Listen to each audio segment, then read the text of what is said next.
Study IQ IAS, अब तैयारी हुई affordable. Hi everyone, welcome to study IQ। So friends, I think आप सब लोगों ने इस बुक के बारे में डेफिनेटली सुना होगा। Yes, that is the certificate physical and human geography, GC Leong जो बुक है। वो जब आप सिविल सर्विसेज की प्रिपरेशन शुरू करते हैं तो आपको पता लगता है कि हाँ, इस बुक को पढ़ना इज क्वाइट इंपॉर्टेंट। और yes, here eight study IQ मैं आपकी हेल्प करने वाला हूं इस बुक को कवर करने में। जी हाँ, कंप्लीट बुक को हम हॉलिस्टिकली कवर करेंगे सो दैट कि आपका कोई भी बेसिकली पॉइंट इस बुक से छूटे ना, दैट वी विल ट्राई। अब इस बुक की स्कीम क्या रहेगी, हम कैसे इसको कवर करने वाले हैं, तो if you will look upon, तो इस बुक के अंदर टोटल आपके 25 चैप्टर्स हैं। ठीक है, टोटल 25 चैप्टर हैं that you can see right here. जो मैंने लिस्ट किया हुआ है कि like earth and the universe है, आपका अर्थ क्रस्ट के बारे में बात करते हैं, वोल्केनिज्म और अर्थक्वेक का चैप्टर है। सिमिलरली वेदरिंग, मास मूवमेंट और ग्राउंड वाटर होता है। Landform made by the running water, landform by glaciation and arid landform के बारे में बात करते हैं। लाइमस्टोन लैंडफॉर्म के बारे में बात करेंगे, दैट इज आपकी जो टोपोग्राफी लाइमस्टोन टाइप की होगी। लेक्स की फॉर्मेशन की बात करेंगे, coastal landform, island, coral reef, ocean, weather, climate, hot, wet, equatorial climate, tropical monsoon, मतलब डिफरेंट टाइप के क्लाइमेट्स हम डिस्कस करेंगे। In total we have 25 chapter. इन 25 चैप्टर्स को हम एक एक करके डिस्कस करने वाले हैं, कॉम्प्रिहेंसिवली हम इसकी कवरेज करेंगे।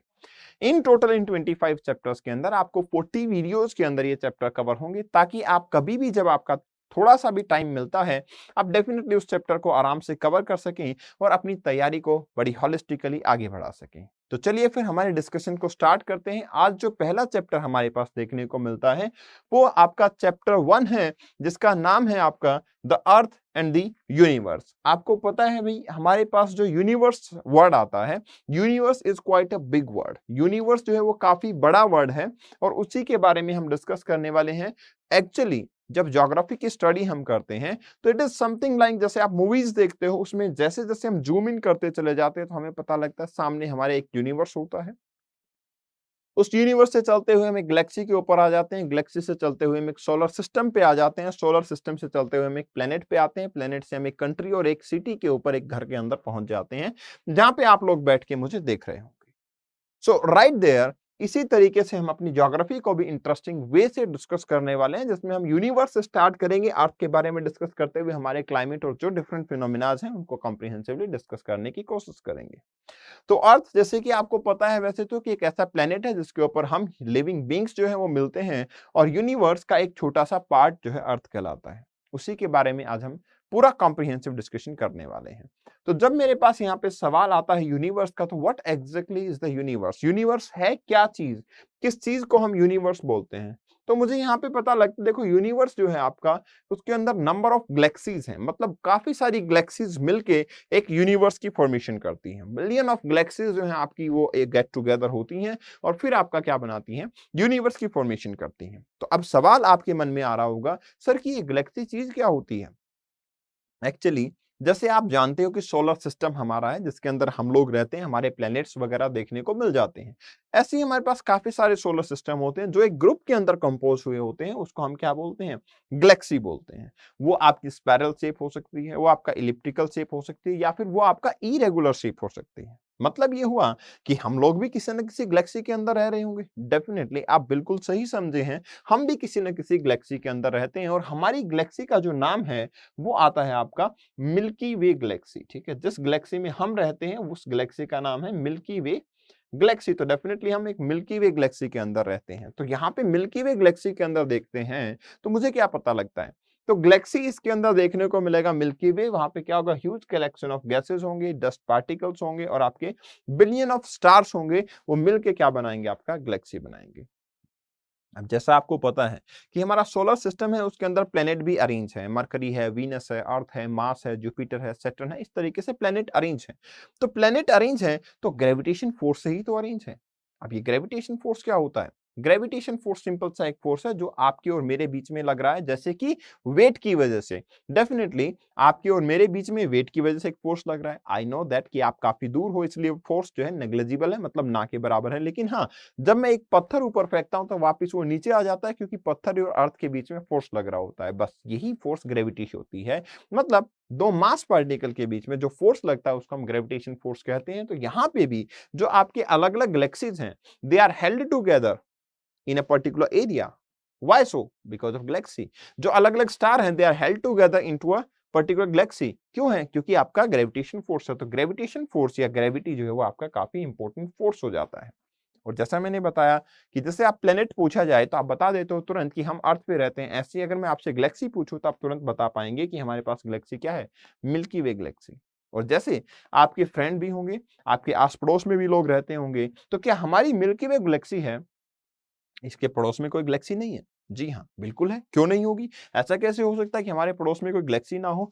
हमारे पड़ोस में गैलेक्सी है जिसका नाम है Andromeda galaxy. So right there we get to know कि आपका जैसे अर्थ से हम सन का डिस्टेंस ट्रेवल करते हैं तो वो भी काफी बड़ा है। तो मतलब यूनिवर्स अपने आप में काफी बड़ा है। तो अगर आप यहाँ पे देखोगे तो मुझे समझ आता है कि आपका मिल्की वे गैलेक्सी कुछ ऐसा, यहाँ पे आपका क्या होगा, कोई एक आपका सोलर सिस्टम होगा। ठीक है, this is a Galaxy. Galaxy के अंदर यहाँ कोई सोलर सिस्टम है। यहाँ सोलर सिस्टम के सेंटर पे क्या है, आपका कोई भी स्टार देखने को मिलेगा। तो आप ये जो देख रहे हो ये स्टार है, जिसको हम क्या नेम दे सकते हैं, दिस इज नोन एज सन।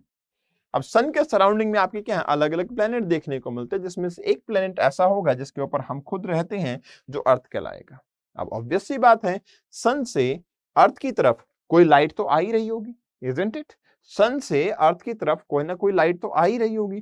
तो देखिए डिस्टेंस जो है सन और अर्थ के बीच में वो काफी ज्यादा है, लेकिन यू नो वेरी वेल कि लाइट की स्पीड भी कोई कम नहीं होती। इसलिए लाइट आपका जब सन से अर्थ की तरफ ट्रेवल करती है तो it take around 8 minute for the light to reach at this moment. 8 minute लगते हैं आपको लाइट को कहां से कहां तक ट्रेवल करने में, सन से अर्थ तक ट्रेवल करने में। बट आपके मन में तो ये आ रहा होगा कि सर लाइट आती है सन से अर्थ की तरफ, दैट इज ओके, लेकिन मैं तो ये भी देखता हूं कि हमारे पास तो मून से भी लाइट आती है। तो क्या मून से लाइट आती है उसको भी 8 मिनट लगते हैं? The answer is no. आपकी मून से जो लाइट आ रही है वो विद इन अ सेकेंड जो है आपके पास में पहुंच जाती है। मतलब मून हमारे से काफी क्लोज है, सन हमसे काफी ज्यादा डिस्टेंस पे है। लेकिन जब हम साइज का देखते हैं तो हमें लगता है कि ये तो लगभग वैसे ही दिख रहे हैं, जैसा मून दिखता है वैसा ही सन दिखता है। हालांकि सन ज्यादा चमकता है, मून की चमक जो है आपका लाइट जो है वो कम है। लेकिन माय डियर फ्रेंड, आप ये याद रखें कि सन का साइज क्वाइट फार बिगर है in comparison to what, moon. क्योंकि मून सिर्फ हमारा एक नेचुरल सैटेलाइट की तरह काम करता है, लेकिन सन एक स्टार है जिसके सेंटर के अराउंड हमारे जो प्लैनेट्स हैं वो ऑर्बिट करते हैं। तो आपको ये लग रहा होगा कि सर स्टार और प्लेनेट के अंदर क्या डिफरेंस है? आप बार बार एक वर्ड बोल रहे हैं स्टार, एक बार वर्ड बोल रहे हैं प्लेनेट, तो इनमें डिफरेंस एग्जैक्टली क्या है? तो हम जानते हैं हमारे सोलर सिस्टम के थ्रू, क्योंकि सोलर सिस्टम एक सन होता है, ठीक है, और सन एक स्टार है। तो स्टार की एक प्रॉपर्टी होती है कि स्टार की अपनी खुद की लाइट होती है। स्टार में कोई रिएक्शन चल रही होती है, उस रिएक्शन से लाइट एमिट होती है, इसलिए वो स्टार कहलाता है। तो बाकी जो बच गए इनके पास में अपनी लाइट नहीं होती क्या? बिल्कुल भी नहीं होती। बट मैंने तो मून पे देखा है कि लाइट है। एग्जैक्टली हो क्या रहा है कि आपका जो स्टार है उसके अंदर लाइट है, और वो लाइट मून पे गिरती है और रिफ्लेक्ट होकर हमारे पास आती है, इसलिए हमें वो लाइट नजर आती है। बट मून पे लाइट नहीं है, स्टार के पास में अपनी लाइट होती है। तो when it comes to the solar system, तो इन टोटल आपके जीसीलियम के अंदर तो लिखा हुआ मिलेगा आपको कि हमारे पास 9 प्लैनेट्स हैं, लेकिन हमारे पास जो 9th प्लैनेट आएगा उसका स्टेटस एक्चुअली ड्वार्फ प्लैनेट है, नॉट एग्जैक्टली प्लैनेट। अब आपके कंफ्यूजन ये हो रहा होगा कि सर प्लैनेट और ड्वार्फ प्लैनेट में क्या डिफरेंस होता है? तो माय डियर फ्रेंड, मैं थोड़ी देर में आपको बताता हूं कि प्लैनेट और ड्वार्फ प्लैनेट के अंदर क्या डिफरेंस है। लेकिन थोड़ा सा इस प्लैनेट के ऊपर फोकस कर लेते हैं हमारा। जब हम सोलर सिस्टम के ऊपर आते हैं तो आई गेट टू नो कि सेंटर पे मेरे पास क्या है, सन है। और जैसा मैंने आपको अभी अभी बताया कि सन के पास में काफी सारी एनर्जी है, क्योंकि कोई केमिकल रिएक्शन चलती है जिससे सन में एनर्जी क्रिएट होती है और सन हमारे तक एनर्जी को एमिट करवा पाता है।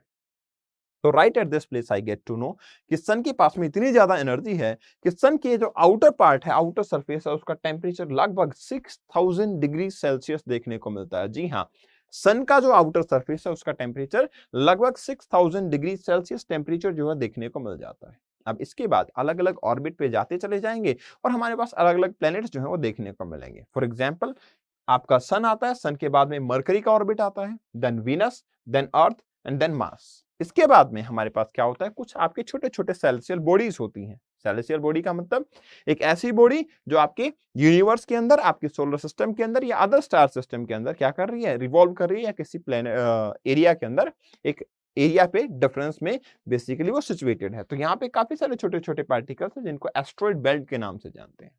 इसके बाद मुझे पता लगता है कि आपका जुपिटर प्लेनेट है, फिर सैटर्न है, फिर यूरेनस है, फिर नेपच्यून है, और उसके बाद में आपके पास एक आता है जो कि ड्वार्फ प्लेनेट है, जिसको हम क्या बोलते हैं, प्लूटो। प्लूटो को 2006 तक तो वैसे प्लेनेट का दर्जा दिया जाता था, लेकिन अभी हम उसको क्या बोलते हैं, ड्वार्फ प्लेनेट। और उसको भी हम जानने की कोशिश करेंगे कि एग्जैक्टली ये प्लेनेट और ड्वार्फ प्लेनेट के अंदर क्या डिफरेंस होता है। So right here I get to know कि जो सन का टेम्परेचर है it is around 6000 degree Celsius. तो आपको लग रहा होगा कि सर ये प्लेनेट जो मरकरी, वीनस, अर्थ, मार्स, मतलब जो प्लेनेट सन के पास में है वो तो काफी ज्यादा गर्म होते होंगे। नो डाउट वो बिल्कुल गर्म होते हैं। तो right there you get to know कि जो सन का टेम्परेचर 6000 डिग्री सेल्सियस, उसके इमीडिएट जो मेरे पास प्लेनेट आता है उसको बोलते हैं मरकरी। अब आप एक चीज देखना, अगर मैं मरकरी की ऐसे ही बात करना चाहता हूं तो आई गेट टू नो कि आप देखो एक प्लेनेट जो यहां से इस तरीके से सर्कल पे रिवॉल्व करेगा, क्योंकि मरकरी सेंटर ऑफ सन से काफी पास में है। इसके बाद में वीनस ट्रेवल करता है, इसके बाद में अर्थ ट्रेवल करता है। तो आपको ऐसा रियलाइजेशन नहीं हो रहा कि अर्थ का ऑर्बिट तो काफी बड़ा है? तो आपको ऐसा नहीं लग रहा कि earth will take more time to complete its revolution, लेकिन Mercury will take lesser time? Definitely. और आपको ये भी पता होगा कि एक प्लेनेट जब इसके सन के सराउंड अपना रिवोल्यूशन पूरा करता है तो उसको हम एक कंप्लीट 1 ईयर बोलते हैं। तो क्या हमारे पास जैसे 1 ईयर के अंदर 365 डेज होते हैं, वैसे ही मरकरी ऑल्सो हैव 365 डेज? बताइए, आंसर बताइए। Does the mercury have the year long 365 days year long? No, it is not possible. So when you will come right here, we get to know कि आपका mercury जो है as a planet, उसके पास 365 days नहीं होते। तो फिर कितने दिन होते हैं? मरकरी के पास में आपके टोटल डेज होते हैं वो होते हैं 88 डेज। ठीक है, मरकरी के पास में टोटल डेज होते हैं वो 88 डेज का ईयर होता है। मतलब मरकरी अपने छोटे से ऑर्बिट को काफी जल्दी जो है वो ट्रेवल कर लेता है। और मरकरी, यस, नो डाउट, काफी हॉट प्लेनेट है। मरकरी के बाद आपके पास एक प्लेनेट आता है जिसको बोलते हैं वीनस। और अच्छी चीज ये है कि Venus is known as twin of Earth. कारण, क्योंकि वो काफी हद तक अर्थ से मैच खाता है, काफी हद तक अर्थ जैसा ही दिखता है। इसलिए जो हमारे पास मरकरी के बाद में प्लेनेट आया वीनस, वीनस को हम ट्विन ऑफ अर्थ के नाम से जानते हैं। थर्ड प्लेनेट तो अर्थ ही है, जो कि सबसे ब्यूटीफुल प्लेनेट है क्योंकि हम लोग वहां पे रहते हैं। और इसके अंदर ब्यूटी एक और भी चीज में नजर आती है, क्योंकि it is the only planet which is having sustainability of life. मतलब लाइफ जिसके ऊपर सस्टेनेबल है जिस प्लेनेट पे, वो अकेला आपका क्या है, अर्थ ही आज के टाइम पे ऐसा प्लेनेट देखने को मिल रहा है जिसके ऊपर आपकी लाइफ जो है वो पॉसिबल है। जी हाँ, अब जैसे जैसे हम दूर जाते जा रहे हैं, धीरे धीरे साइज जो है वो बढ़ता जा रहा है। और आई गेट टू नो कि अर्थ के बाद में आपका एक प्लेनेट आता है मार्स, जिसका साइज कंपैरेटिवली अच्छा बड़ा है। लेकिन मैं यहाँ पे बात करना चाहूंगा, मार्स जो है वो सेकंड प्रोबेबिलिटी रखता है लाइफ के सर्वाइवल की। मतलब अगर अर्थ के बाद कहीं पे लाइफ पॉसिबल है तो वो होगा मार्स। लेकिन ऐसा क्या है मार्स के ऊपर कि अर्थ के अलावा लाइफ सिर्फ मार्स पे पॉसिबल है? जी हाँ, इसके लिए आपको एक टर्म को जानने की जरूरत है, और वो टर्म होती है आपकी गोल्डिलॉक जोन। देखिए, एक ऐसा एरिया होता है, वो एरिया क्या होगा, एक ऐसा एरिया जहां पे मॉडरेट टेम्परेचर हो, आपका वाटर जो है वो तीनों कंडीशन में मिलता हो, और प्रोबेबली वाटर क्या मिलता हो आपका, बेसिकली लिक्विड स्टेज में मिलता हो। अगर वाटर आपका लिक्विड स्टेज में मिलेगा तो अर्थ और मार्स के बीच में यही स्टेज आती है। अर्थ और मार्स ही ऐसे सन से डिस्टेंस पे हैं जहां पे वाटर मिल सकता है और लिक्विड स्टेज में मिल सकता है। तो डेफिनेटली हमारे लिए मार्स पे लाइफ जो है वो पॉसिबल है, राइट? देन आफ्टर, जैसा मैंने बताया कि छोटे छोटे पार्टिकल्स होंगे, एस्ट्रॉइड बेल्ट की फॉर्म में डिपॉजिट होंगे, एंड इसके बाद आपका प्लेनेट देखने को मिलता है Jupiter. And you get to know कि जुपिटर जो है हमारा सोलर सिस्टम का सबसे लार्जेस्ट प्लेनेट है। ठीक है, Jupiter is the largest planet of the solar system. तो हमारे सोलर सिस्टम का सबसे बड़ा जो प्लेनेट देखने को मिलता है वो आपका क्या होगा, जुपिटर होगा। जी हाँ, अब सवाल आता है कि सर ये लार्जेस्ट क्यों है? उसका कारण सिंपल है माय डियर फ्रेंड, कि एक्चुअली इन प्लैनेट्स के साथ में क्या हुआ है, ये सारे प्लैनेट सन के बहुत पास में हैं, जिसके चलते क्या हुआ, इनके अंदर जो हीट हुआ, जो आपका सन से हीटिंग इनकी हुई, उससे जो सराउंडिंग गैसेस थी वो गर्म होकर एस्केप आउट हो गई। अब जब सराउंडिंग गैसेस एस्केप आउट हो जाती हैं तो मुझे यहाँ पे पता लगता है कि इनका साइज तो सिंक हो गया। लेकिन जुपिटर पे जब मैं आता हूँ तो it is quite far away, और जिसके चलते मुझे पता लगता है कि जुपिटर के ऊपर अभी भी गैसेस हैं, और गैसेस का साइज आपको पता है कि गैसेस तो ऑब्वियसली काफी लो डेंसिटी की होती है, इनका साइज काफी ज्यादा होता है। तो that's why we have large volume of gases and a big size with Jupiter. After Jupiter we have the planet that is known as Saturn, and you glad to know कि second जो largest planet है आपका वो कहलाता है Saturn. और Saturn के surrounding areas में आपको देखने को मिलेगा हमारे पास 3 रिंग्स भी देखने को मिल जाती है सैटर्न के सराउंडिंग में, जो गैसियस रिंग्स हैं, एंड दे लुक्स लाइक कि काफी बड़ा क्लाउड जो है आपके सैटर्न के सराउंडिंग में आपका प्रेजेंट होता है। अब आपको पता होना चाहिए कि सैटर्न के बाद जो नेक्स्ट प्लेनेट आता है आपका वो आता है यूरेनस। देखो यूरेनस जो है प्लेनेट वो काफी दिन तक नोन नहीं था। एक हाई टेलीस्कोप के थ्रू, मतलब हाई रेंज टेलीस्कोप के थ्रू जोग्राफर्स ने, एस्ट्रोनॉमर्स ने ये देखा कि आपका एक प्लेनेट जो है वो कुछ ग्रीन गैसेस की फॉर्म में नजर आ रहा था। वो आपका पूरा प्लेनेट की फॉर्म में भी नजर नहीं आ रहा था, आपके ग्रीन गैसेस की फॉर्म में यूरेनस जो है आपका वो नजर आ रहा था। और आपको भी पता लग गया होगा कि सर अगर गैसियस होगा तो इसका भी साइज काफी बड़ा होगा। नो डाउट इसका साइज भी काफी ज्यादा होता है, and even I get to know कि इसका साइज लगभग अर्थ के साइज का 50 टाइम्स होता है। ठीक है, it is nearly 50 cross time the size of the Earth. And I get to know right here कि इसका जो आपका मोशन है वो भी ईस्ट से वेस्ट होगा। जी हाँ, दैट इज अपोजिट। आपके अर्थ का जो रोटेशन होता है वो होता है वेस्ट से ईस्ट, लेकिन यहाँ पे जो मोशन नजर आएगा वो होगा आपका ईस्ट टू वेस्ट। और मतलब इसका जो मोशन है that is something extraordinary in comparison to the Earth part. And lastly we have Neptune, जिसको कि प्लेनेट का दर्जा तो मिला हुआ है। तो नेपच्यून इज अ प्लेनेट जो कि सबसे आउटर प्लेनेट की फॉर्म में देखने को मिलता है। And I get to know कि this is known as twin of Uranus. ठीक है, ट्विन ऑफ यूरेनस, क्योंकि इनका नियरली सेम ही पैटर्न, सेम ही जियोलॉजी जो है वो देखने को मिल जाती है। अब आपको समझ आ रहा होगा और आपके मन में एक डाउट भी आ रहा होगा, सर आपने इन 8 प्लेनेट के बारे में तो बता दिया, लेकिन आप कुछ कह रहे थे कि प्लूटो भी एक प्लेनेट हुआ करता था, लेकिन अभी उसको ड्वार्फ प्लेनेट बोलते हैं। तो एग्जैक्टली प्लूटो एक प्लेनेट हुआ करता था वो तो ठीक है, बट अब इसको ड्वार्फ प्लेनेट क्यों बोलते हैं? ऐसा क्या कारण है जिसकी वजह से प्लूटो को ड्वार्फ प्लेनेट बोला जाता है, ये तो बताइए। तो थोड़ी सी इंफॉर्मेशन जब हम अर्थ के बारे में और इन प्लेनेट के बारे में देख लेते हैं, उसके बाद हम बात करेंगे कि as a dwarf planet Pluto को क्यों बोला जाता है। तो if you will look right here, तो मैंने बताया कि Mercury that is the smallest and the closest, और कितना क्लोज है 36 माइल्स का डिस्टेंस जो है मरकरी का सन से देखने को मिलता है। वीनस, जिसको कि हम अर्थ के ट्विन के नाम से जानते हैं क्योंकि इसकी प्रॉपर्टी काफी हद तक अर्थ के साथ में मैच करती है। देन आफ्टर अर्थ, अर्थ एक ऐसा प्लेनेट है जिस पे लाइफ पॉसिबल है और चंदा मामा यहाँ पे होते हैं, मतलब हमारे पास एक नेचुरल सैटेलाइट भी है जिसको हम मून बोलते हैं। और मून की भी अपनी लाइट नहीं होती, जैसे प्लेनेट की लाइट नहीं होती वैसे मून की भी लाइट नहीं होती। मून सन से कुछ आपका रिफ्लेक्शन लेता है लाइट का और फिर हमारे पास पहुंच जाती है लाइट और इसलिए वो विजिबल होता है।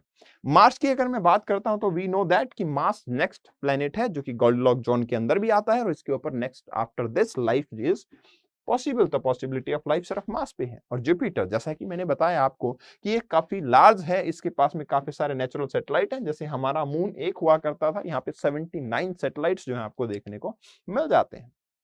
सैटर्न की जब हम बात करते हैं तो वी गेट टू नो कि सैटर्न अपना जो सर्कुलेशन है वो 29 ईयर्स में कंप्लीट करता है। तो जैसा हमने देखा था मरकरी का कितना था, मरकरी भी 88 ईयर्स में कर रहा था। नो नो नो, 88 डेज में मरकरी अपना रिवोल्यूशन पूरा कर रहा था। मतलब Mercury revolve around the sun in 88 days, और when it comes to Saturn तो इसका एक रिवॉल्यूशन जो है वो 29 ईयर्स के अंदर कंप्लीट होता है। इसका मतलब ये हुआ this is going to be amazing. Saturn जो है आपका वो काफी बड़ा अपना एक सर्कल पूरा करता है अराउंड द सन। तो इतना बड़ा year, oh my God, I think हमारी जो लाइफ होती है अगर मैं 90 ईयर्स भी लूं तो 1/3 लाइफ तो हमारे पास एक ही सर्कल में पूरी हो जाएगी। That is amazing. मतलब काफी दिन तक हमारे पास ठंड या गर्मी रहने वाली है। And we get to know कि इसके पास में highest number of natural satellite भी होते हैं, and that are number 82 satellite. Next is Uranus. जो यूरेनस जो है आपका वो देखने को मिलता है कि आउटर पार्ट में है, लेकिन ये क्लॉकवाइज डायरेक्शन के अंदर अपना मोशन जो है वो दिखाता है, दैट इज की रोटेशन दिखाता है। तो दैट इज अमेजिंग थिंग जो कि कुछ अलग है। और नेपच्यून, जैसा मैंने बोला कि ये ट्विन ऑफ यूरेनस कहलाता है। अब आप फिर से उसी सवाल पे आ गए होंगे कि सर ये ड्वार्फ प्लैनेट क्या होते हैं। देखो माय डियर फ्रेंड, कि जब हम सन की बात करते हैं और सन के सराउंडिंग में, सन के एक डेफिनेट ऑर्बिट में अगर कुछ भी रिवॉल्व कर रहा है तो उसका मतलब ये नहीं होगा कि हम उसको प्लेनेट का डेजिग्नेशन दे देंगे। क्योंकि अगर आप थोड़ा सा पीछे जाके ये देखेंगे तो मुझे यहाँ पे पता लगता है इस पर्टिकुलर एरिया के अंदर कि ये सिरस जैसे एक पार्टिकल है, सेलेस्टियल बॉडी है, ये भी तो रिवॉल्व कर रहा है सन के अराउंड में। तो क्या हम इसको भी प्लेनेट का स्टेटस दे देंगे? Answer is no. There are certain qualification जो हमारे पास नेसेसरी होती हैं to declare any of this celestial body as a planet, जिसमें सबसे पहले आता है आपका कि एक फिक्स ऑर्बिट होना चाहिए, ठीक है, फिक्स ऑर्बिट होना चाहिए। दूसरा होता है आपका कि वो अपना साइज इनफ रखे कि वो सर्कुलर हो, मतलब स्फेरिकल इन नेचर हो। और थर्ड प्रॉपर्टी आपकी होती है कि उसका साइज इतना बड़ा होना चाहिए कि वो अपने ऑर्बिट को क्लियर कर सके। सर ये ऑर्बिट को क्लियर करने का क्या मतलब है? ऑर्बिट को क्लियर करने का मतलब ये है कि अगर किसी प्लेनेट का साइज बड़ा होगा तो उसका ग्रेविटेशन फोर्स काफी स्ट्रॉन्ग होता है, जिसके चलते जो बीच में डस्ट पार्टिकल्स होते हैं वो उनको रिमूव करके अपने ऑर्बिट को क्लियर कर सकता है। But unfortunately if you will look at this property, तो प्लूटो जो है उसका ऑर्बिट कहां से जाता है? जैसे आपकी एक एस्ट्रॉइड बेल्ट थी, बेल्ट से क्यूपियर बेल्ट है और क्यूपियर बेल्ट से प्लूटो वहां से निकलता है। इन 2006 वी गेट टू नो कि भाई इस तरीके से तो हम प्लूटो को एनीमोर अपना प्लेनेट का स्टेटस नहीं दे सकते। That's why now Pluto is named as dwarf planet. So it is an object that meets the planetary criteria except that has not cleared its debris or its orbit। तो orbit clear नहीं होगा तो Pluto आपके किसका part बन जाता है? आपके ड्वार्फ प्लेनेट का पार्ट बन जाता है। तो ये चीज आपको देखने को मिल जाती है। तो इसी चैप्टर को हम नेक्स्ट वीडियो के अंदर फिर से कंटिन्यू करेंगे और नेक्स्ट पार्ट के अंदर इस चैप्टर को हम पूरा कर देंगे। इसी तरीके से आपके छोटे छोटे वीडियोज आएंगे और आप डिटेल में हम पूरे जीसीडीओ का डिस्कशन कर लेंगे। एक इंपॉर्टेंट इंफॉर्मेशन मैं आपको देना चाहूंगा, नाउ इट इज क्योंकि दिवाली है तो डेफिनेटली स्टडी आईक्यू की प्राइम ड्यूटी बनती है कि आप लोगों के लिए कुछ ना कुछ गिफ्ट जो है उनको प्रिपेयर करना चाहिए। We must give some gift to you. और आपका गिफ्ट ये है कि अगर आप अपनी सिविल सर्विसेज की तैयारी को आगे बढ़ाना चाहते हैं and if you are preparing for the optional subject, specifically अगर आप ज्योग्राफी के लिए प्रिपेयर कर रहे हैं या फिर rest of the history, PSIR या सोशियोलॉजी ऑप्शनल के लिए भी प्रिपेयर कर रहे हैं, तो अभी आपको for taking admission, for making education affordable, Study IQ is giving you the maximum discount. That is, you can avail any of the optional subject at a price of only 10,000 rupees minimal fee. So it is a quite minimal fee, और जिसको कि आप avail कर सकते हो Kapil live का code use करके। तो while subscribing you can use the code Kapil Live and you will be getting maximum discount. But be careful क्योंकि आपका ये जो वैलिडेशन होगा it is only up to 26 October, तब तक ही आपको ये इस एमआरपी पे इस फी के अंदर आपका ये कोर्स मिल जाएगा। So you can join this and definitely the batch 3 of geography is going to start from 14th of November। 14 नवंबर से आपका बैच स्टार्ट होने वाला है, तो it's a right time to start your preparation। Okay guys, and yes, if you are searching for the foundational batch then it's a big surprise for you as well for the foundation batch, क्योंकि foundation batch जो है आपका वो 31st of October को the closing of admissions are there and if you want to prepare for it तो इनकी classes जो है आपका वो 6 PM से चल ही रही हैं। You can subscribe for this as of now and you can use the code Kapil Live while taking admission. You will be getting maximum discount out of here. Only 17.5K is the price admission fees, that is a minimal fees। Okay guys, thank you very much। मिलते हैं next video में। Yes, important information, अगर आप इन PDF को download करना चाहते हैं तो आप कपिल भारद्वाज ऑफिशियल का टेलीग्राम चैनल ज्वाइन कर सकते हैं, और अगर आप मुझसे बात करना चाहते हैं तो kapil.bhardwaj 2022 पे आप मुझे डायरेक्टली मैसेज कर सकते हैं at my Insta handle. Okay guys, thank you very much, all the very best, thanks a lot. Study IQ IAS, अब तैयारी हुई अफोर्डेबल।